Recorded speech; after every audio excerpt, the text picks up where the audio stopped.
د بین الافغاني مذاکراتو لومړنۍ ناسته به نن ترسره کیږي. سلام، وخت مو بخیر.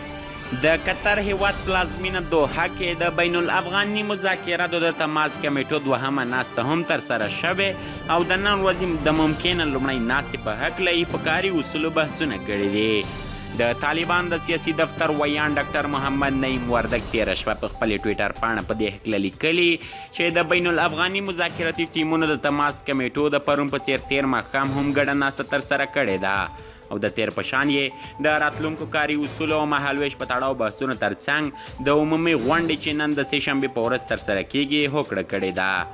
دا لا څرګنده نه ده چې د بین الافغاني مذاکراتو په لومړنۍ ناسته کې به پر کومو موضوعاتو بحث کیږي، خو د کابل حکومت مذاکراتي ټیم د اوربند غوښتنه کوي او طالبان بیا د خپل زرګونو پاتې بندیانو د خلاصو موضوع لومړی ګڼي. تر بلې ویډیو مو بل یو بخښونکي خدای سپارم، هر چیرې چې یاست تاسې بریا زموږ دعا